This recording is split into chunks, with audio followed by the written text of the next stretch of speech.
Well, speaking of other sexual follies that are going about in the world, many have probably heard of the Supreme Court Justice nominee of Brett Kavanaugh, and there's a lot of hubbub about him allegedly sexually, you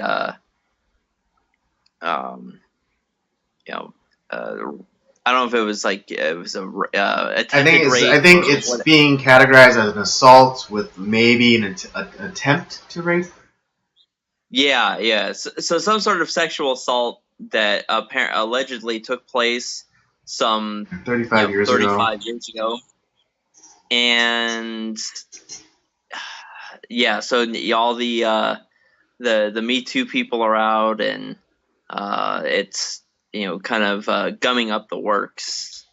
Right. Yeah, because this accusation comes.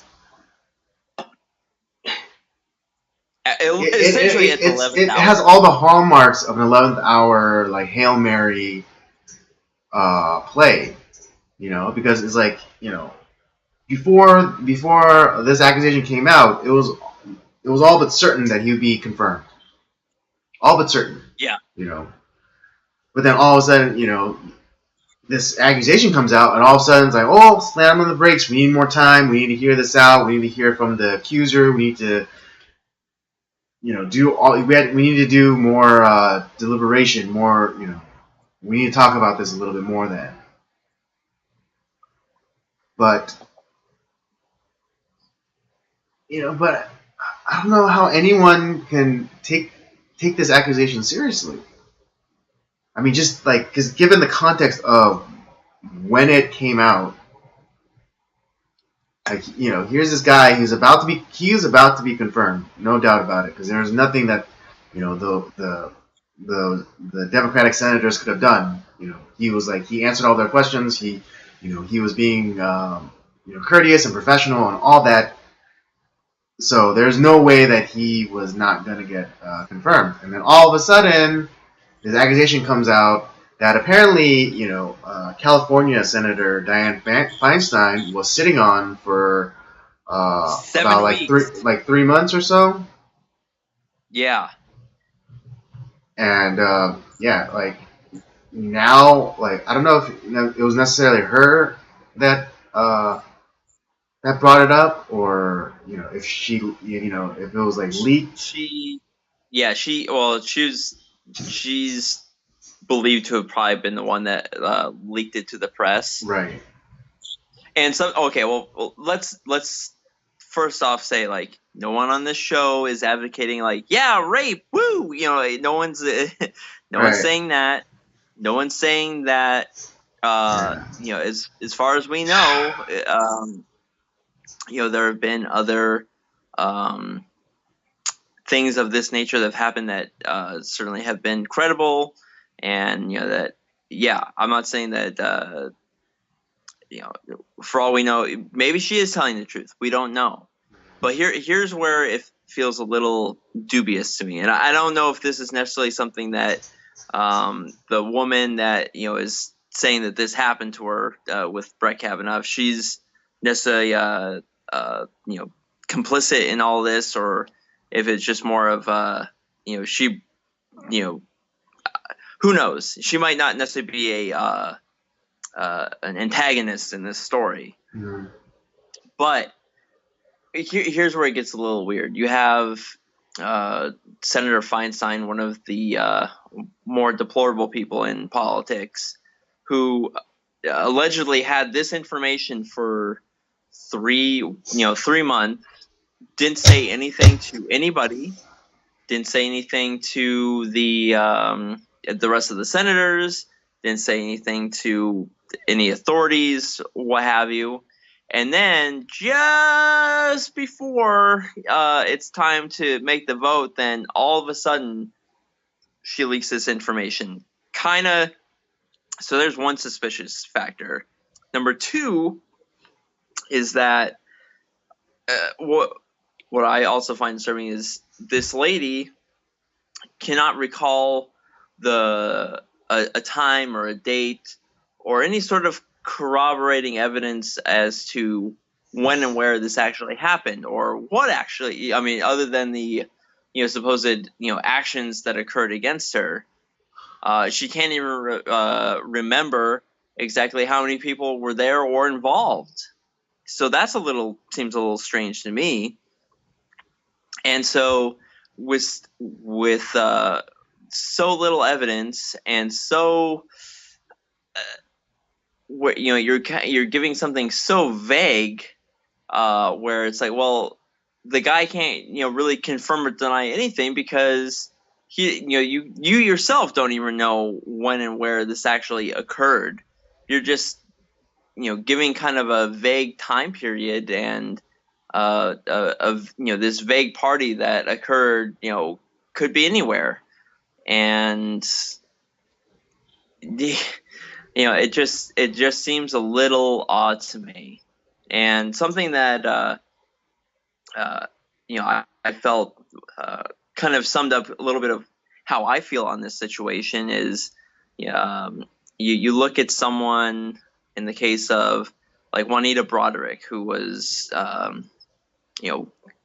is been known to have been probably raped pretty viciously by Bill Clinton. Yeah, still allegedly, but still allegedly, but I'm pretty damn based off of pretty damn certain that he did it. Yeah. Well, but here's the thing,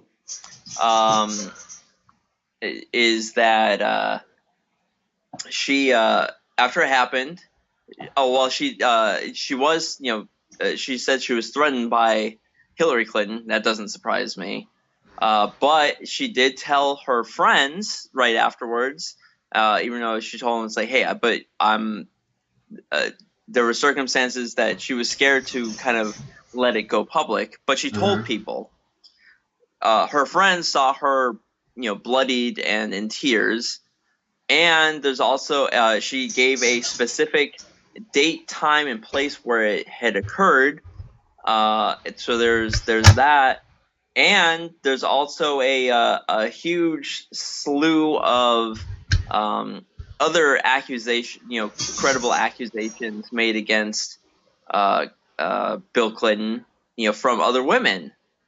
So there's a lot of other evidence in the works that don't just, so that to me, that it seems like a much more credible rape allegation or sexual assault allegation. Whereas this one, it's she didn't even tell anybody. It came up at this supposedly at this random therapist office, and she just all of a sudden decided to bring it up 35 years later with no information. It seemed, like I said, the whole situation seems a little suspect to me at best.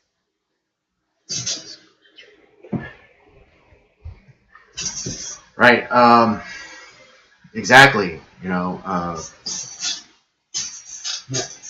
Something so traumatic like that happening, you would think that it would be burned into your memory where it happened, who was in the room, what day it was. I mean, right. I understand that this is completely anecdotal, but I still remember the very first day that I went to school. I still remember the bus ride. I still remember that it was raining. I still remember that the bus, the seats were configured in an odd way because only one side of the bus had seats, the other side didn't have seats. Did I say it was raining? Yeah, it was raining. And I remember all this because I was crying my eyes out on the bus ride to school. It was the first time that I was being one of the first times I was being separated from or I didn't have the security of my mother being there, and she she placed me on the bus and then she got off, and that I think I was 4 or something, and right. And it was that was so traumatizing that that the scene was forever burned into my brain. I can tell you details like that. It was raining. Like I could tell you like how the bus seats were configured, all that stuff. I still remember the bumps in the road on the like the route that the bus took. I could tell you, I could on a map give you like a pretty decent recounting of the route that we took, because I was that traumatized. And I understand that that is a completely anecdotal case, but it it does lend itself to like real world practical cases, like veterans like that who have PTSD on, who have like vivid like memories of everything that they went through. They could tell you like the smell of the dirt, or the direction of the wind, or the smell of the piss, because they weren't because they're being pinned down by snipers, so they couldn't like get up to piss. Right. So like and like the story kept changing, because like first there was like 6 guys in the room, and then it was 4 guys, and then it was 2 guys, and then couldn't remember like if it was actually Kavanaugh or not, and it's just like, well, what is it? What is it? Right. It just the timing, and I'm not. There was it the lady's name is what, Caroline Ford, or Christine. Is that her name? Christine Ford. Christine Ford. Yeah. And she might not, because they say she passed a polygraph test, which is also not really right. those are pretty easy to fake. But the thing is, she might, in her head, she might not be lying. She might believe her story too. That's the other thing, when she's at it and she thinks certain things happened, and it might not necessarily be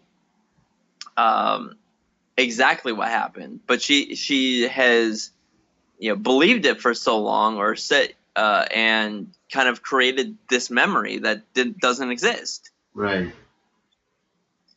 And it's just but the timing and everything just seems a little off to me. And what the sad thing is the credible allegations that like where rape or assault have occurred is now it just throws a lot more shade on the people who are actually telling the truth, that where they have right. Like the Juanita Broaddricks of the world. What happened exactly. And so now we get the people who he looked at me funny, sexual assault, me too. It's like, well, like, he bumped he bumped in my shoulder in a crowded hallway, as I was going to my class. Rape. Yeah. And so it's after a while, people just feel like, you know what? I don't believe you. I think you're full of shit. And in a lot of cases, unfortunately, I find a lot of these cases to be, completely full of shit. Which is sad, because I don't want people to be, raped and violated. I think that's one of the worst things you can do to somebody. But and they deserve justice, but the more you kind of give credibility to insane people, the less that there's going to be no justice for people who actually really did suffer through something and people are going to get away with it. It's the boy who cried wolf syndrome. Precisely. But an interesting take that I heard from what was it? Matt Walsh from the Daily Wire. He was talking about the pretty consistent defense of Christine Ford was like, oh well, what if it was your daughter? I was listening to that today myself. Right, but then he flips the script on it, and it's like, well, what if it was your son? What if it was your son who, right, who attained like this prominent position within the legal system, becoming a federal judge, and about to be confirmed to the highest court in the land, and then someone comes and levies this accusation against your son. Your son that and in this scenario, uh, let's presumably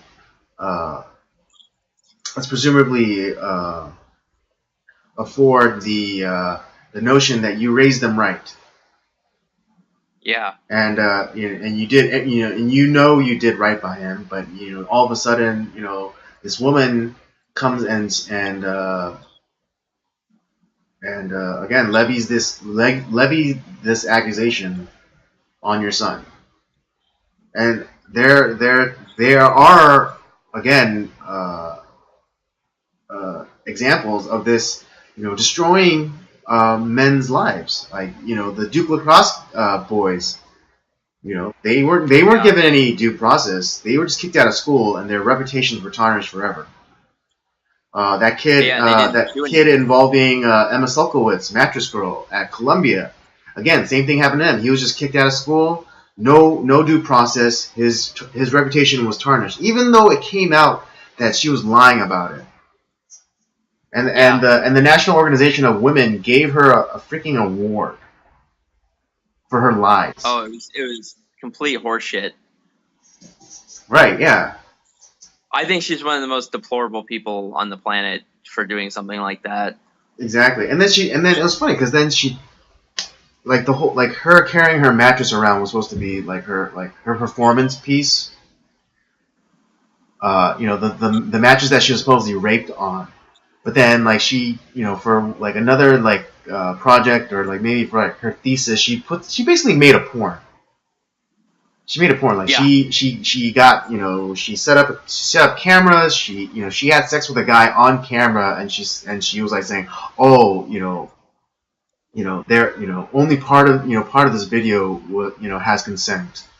Try to figure out where the consent comes in, and it's like, that's horseshit.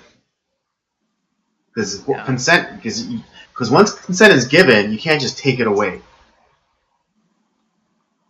Right, and then well, you remember back in the early 2000s when the whole Kobe Bryant thing was going on, mm-hmm. and the reason that he ended up getting off is because that girl ended up accused him of rape.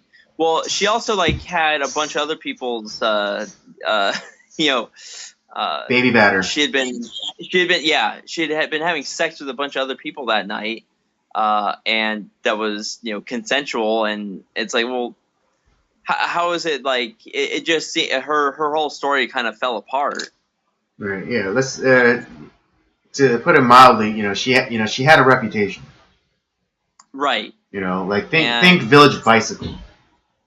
But because now there's a rich celebrity that I can gain money off of, so here we go. And that was the reason that she. Now let's say Kobe Bryant is not someone that I find as a great human. I think he's a pretty terrible person. Great basketball player. Great basketball player, but I don't look to him as a paragon of morality. Yeah, he's pretty awful. But still, that's. He doesn't deserve to be charged with a crime he didn't commit, or accused of a crime that he didn't commit, just as these other guys that were thrown into this kangaroo court where they had their reputation destroyed. Mm-hmm. And they weren't able to defend themselves. They weren't given a due process. And in a lot of those cases, they ended up suing the school, and they won in court because the story is complete garbage. Right. Exactly. And I mean, yeah. So, and think again, in that video I saw from Matt Walsh, she also commented on the article that that CNN put out, and in it, it said, oh, it's a credible